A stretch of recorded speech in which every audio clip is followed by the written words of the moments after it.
It's 9:30, I'm editing. Tapos na kumain si Bobo. Tapusin na natin to, guys. Hello. Hello, kiss mama, good morning. Hey! Ay, sus, di na ako pinansin. Girls! Nag-breakfast si Miggy sa baba. Or like, nag-prepare ata siya ng breakfast namin. Kasi I have to finish this vlog, guys. Kasi uwi kami ng Bulacan ni Miggy. May work kami dun. Nagpapalambing kasi nagpapalambing. Nag-work si mama, anak. Nag-edit ako. Kailangan natin mag-work. Kiss mo na si mama. Come na. Thank you, anak. Okay, I moved downstairs. Getting another file from this memory card. Transferring to my iPad to edit. And of course, sunod-sunod ang mga girls. Guys, natapos din. So, tapos ko na yung video. Already exporting. I will upload it on WeTransfer so that my friend Koy, who's also my editor, will be able to edit it. Dahil kami ni Miggy, uwi kami ng Bulacan. So yan, nagkasalit-salitan kami ng edit para nakakapahinga siya, nakakapahinga ako. And in the next few days, Miggy will join na rin sa pagsalit-salit sa edit. Oh my God. Pag nakita ko ng nanay ko, papagalitan ako. Look at that. Ayan, this is our file size. 1.5 gig. Usually mga max 2 gig lang naman yung vlogs for VLOGMAS. Tapos matatanggap siya ni Koy and then Koy will put elements and then siya na yung mag-upload sa channel natin. We're having bacon, egg, and corned beef for breakfast. Sure ako malilit na naman tayo ng uwi. Ang tagal tayo dun sa agenda natin mamaya. Malalaman nyo din guys soon. No, baby? We're just ironing things out. Pero malalaman nyo soon. Super excited. It's exciting niya. Who ate breakfast 3 times? Sino kumain ng breakfast 3 beses? Ito kumain siya. Kinain niya yung food ni Bo. So, nilagyan ni ate ng food ulit yung food ni Bo para makakain si Bo. Aba, si ate mo, girl. Kinain ulit. Hoy. Hoy, kinakausap ka ha. She's thick or something. She's thick. I forgot I bought this last night. Lagay ko dito. Tomorrow, mag-bellow ako. And pag uwi ko, I will try my best to fix this mess. I mean, this mess and that mess. Si Koy girl, mahilig siya mag-declutter and organize. Kaya gusto niya nag-organize kami. If free si Koy bukas, tawagin ko siya. Linis kami. Cutesy. Cute. Parang mali. Ba? Phone ring stand. Ay, sus. Mali. Maliligo na ako. Pero hindi ako mag-shampoo ng hair. I've been shampooing my hair kasi dun sa beach. So, i-rest natin siya. This is my VLOGMAS bag. I super love it. Daming pockets talaga. Tapos, andito lahat. As in. Ayan. Kung walang power bank. This is our power bank bag. Pinaparentahan namin. Charot. iWalk. Luma akong iWalk from like 2 years ago. Ito from Lazada. May made me buy it. Ito yung pinaka-compact. Meron pa, baunin ko to. 7 ang power bank na baon namin nung nagpatangas kami. Let's go. I think traffic sa expressway. 1 hour 25 minutes pa uwi ng Bulacan. It looks like ayaw kami padaanan ng expressway kasi I've been seeing online na grabe ang traffic sa expressway kasi di ba wala ng cash? Like lahat RFID na, so I guess the adjustment period. So yun, hindi kami pinapa-expressway. Tignan natin. Actually ayoko tong daan na to eh.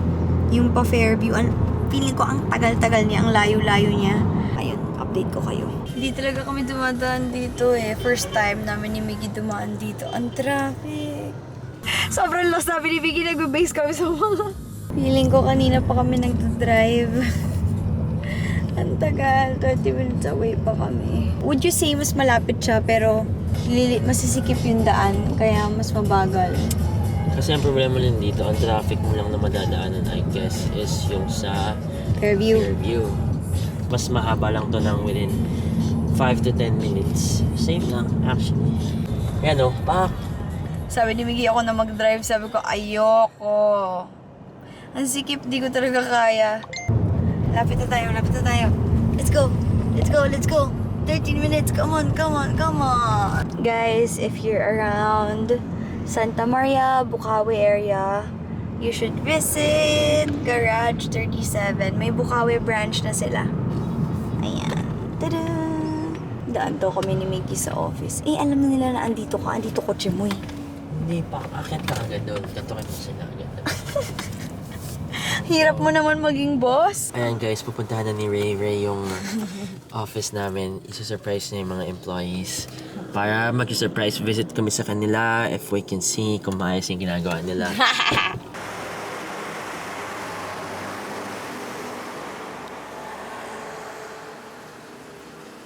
Okay naman? How's everything, babe, sa office? Okay lang naman. Gulat sila. Look! Yung office natin sa baba matatapos na may windows na, oh. Yeah, guys. Matatapos na yung office sa baba. There. We're home. Yung Christmas tree dito, white and blue. Sa house, you'll see. Hello, Panpan. Naiwan ka pala dito. I'ma bring you. Kala wala akong energy. Magkuha ng mga gamit today. Yung mga sapatos na lang. Okay. Let's eat. I'm hungry. Alam niyo, I remember nung mga first part ng quarantine, sobrang nilook forward namin lahat ng meals namin dito sa Bulacan dahil complete kami, tapos ang dami namin kumain, as in ang dami namin kumain. Makain kami 5 times a day. Our ulam is afritada. Sarap. Miss ko luto ni Ate Mida. Talaga? Babe. No coke for the next 4 days. I don't really drink Coke unless you order Coke. Ayun, we're back home and may pinuntahan lang kami ni Mama and ni Mickey. Hindi pa ako nag-vlog kasi secret pa siya. Pero you guys will know soon. May bago kaming venture ni Miggy and I feel like magugustuhan to ng maraming tao. So, ayun. Anyway, nagpabili na ako kay Kuya Rafi ng mga street food dyan. Kain lang tayo bago tayo bumalik ng QC. I shall work on my thumbnail dahil mag-aalas 4 na. Yan, kikiam, fishball, tsaka lumpiang toge. Lumpiang toge. Oh, ang init. Gusto ko yung cheap burger talaga. Ayaw ko sa inyo. I love cheap burger. Yung sobrang nipis lang ng patty sis. Tapos, muntik na masunog. Yum. Gilbert sa Gilbert? Sabi na talaga mag-Gilberts eh. Ano babe, dalhin ba natin tong fishball? Ang hirap iwan. Kakakalkan kayo. Ha? Ayan, ito ang namimiss natin, ang malaking area. Ito guys, inadopt na namin to eh, si Mingming. Dito na talaga siya. Hello, my old favorite car that I used to drive. Hirap pa. Hindi ka pa rin kasha? Passion tayo. Ala, iniwan tayo. Ano bang gamit nila? Hindi siya mukhang masaya, friends. Babe, I'm driving. You can be happy while you No, but drive. masikip. Be happy while you drive. Plastic mo nakakapikon. Kaya daw siya stress. Mga heavy equipment ang nakakasalubong niya. Mga heavy equipment nyo yan eh. Baby, ang cute oh. Ang laki ng ano niya, ang wide niya. Ayan, dito kami sa Gilbert's. Ito naman parang per kubo kayo, so wala kang kasamang iba. Bata pa lang ako, dito na namin favorite kumain. Ayan yung itsura niya, meron kayong own spot, so okay lang. Like kami lang nandito. Ayan, and I have to Kaya kung ba kayo, dapat linisin eh.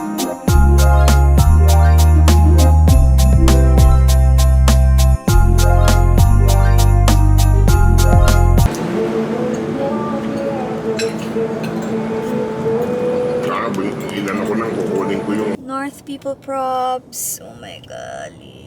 Okay lang, masarap naman yung kinain namin. Hi, I'm home. Of course, in my duster. Uy guys, saan ba nakakabili ng mga duster na comfy talaga? Gusto ko talaga. Coffee? Because Mishi and I, cover your body, cover your body, cover your body. Mishi and I will have movie night and then mag-edit pa ako. So, I need to stay up. Mag-edit pa ako mamaya for Vlogmas Day. Porno. You're just the cutest tiny baby. Cutest tiny baby. Hello.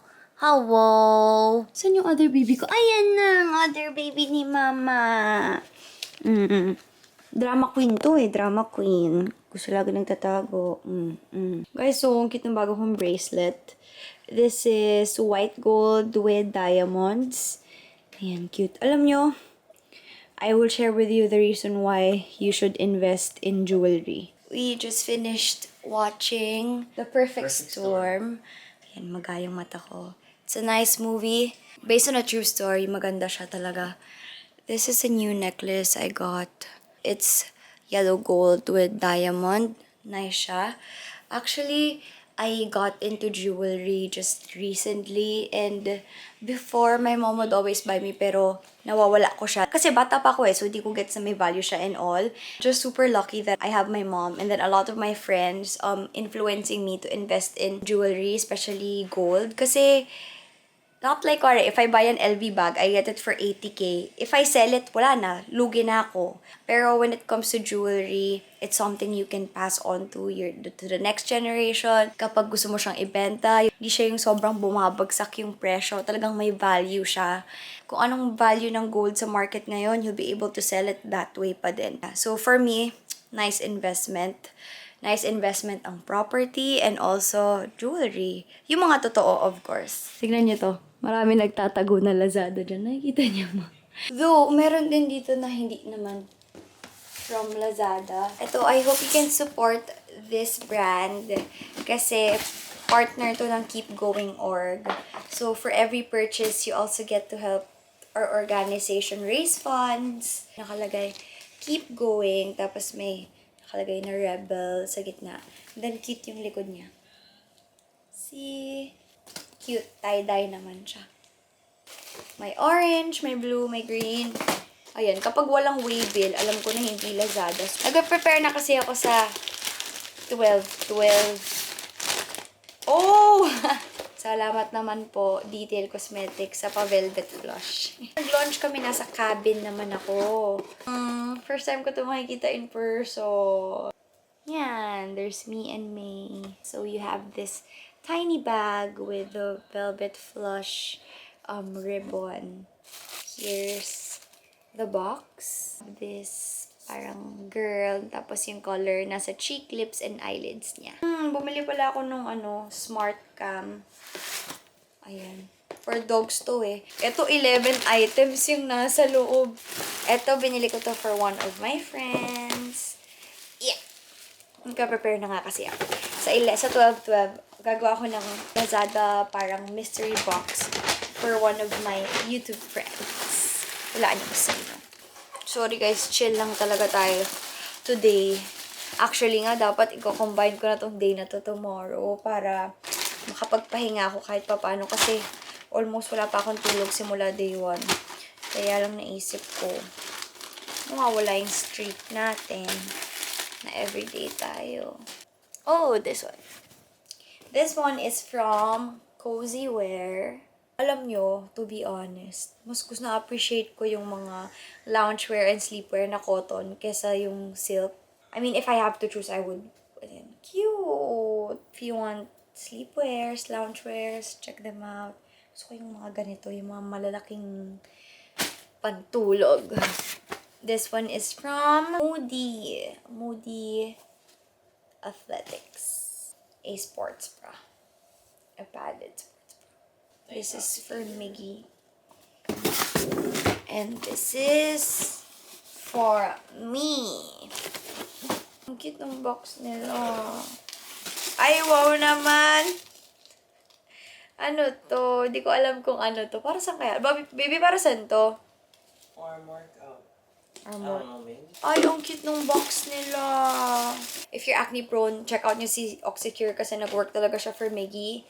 And ako pang spot treatment ko din to. Yung drying lotion nila, it's really effective and way cheaper than Mario Badescu. So if you get this set, meron na siyang cleanser, yung acne spot, yung sulfur soap. If you have bacne, pwede rin si sulfur soap. At saka body acne spray. Bacne, ganyan. Yung best-selling product nila na favorite ni MIGY. Yung acne clear powder keme. I love it. Nagpagbigay sila ng ganito, oh. Yung pang-apply. Papatry ko siya kay Koy. Kaya ko to binubuksan, ito specifically. Kasi naka-address siya sa Bulacan. So, feeling ko matagal na to, na inuwi na lang ng mom ko. Oh, kids mask! Kasi yung problema ko talaga sa surgical mask ay masyado silang malaki sa akin. Tinatali ko pa. Sis, kasha! Tingnan nyo, ang liit. Pero feeling ko kasha siya kasi maliit yung face ko eh. Oh my God. I love it! I found the perfect mask for me! Bumili ako ng smart plug tsaka ng smart LED lights para pwede ko sila i-control sa phone ko. Sabi kasi ni Chels, maganda daw. So, I'ma do that. I'll show you guys tomorrow.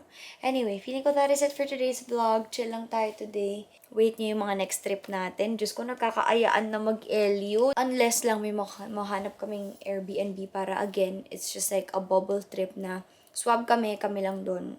Yung gusto naming Airbnb na book na. So, ayun. Maghahanap ako. Update ko kayo ano yung mga next trips. Pero, I think we have 3 trips na nakabook pa. So, tingnan natin kung madadagdagan pa sila. Anyway, I'll see you guys tomorrow. Thank you for watching. Good night.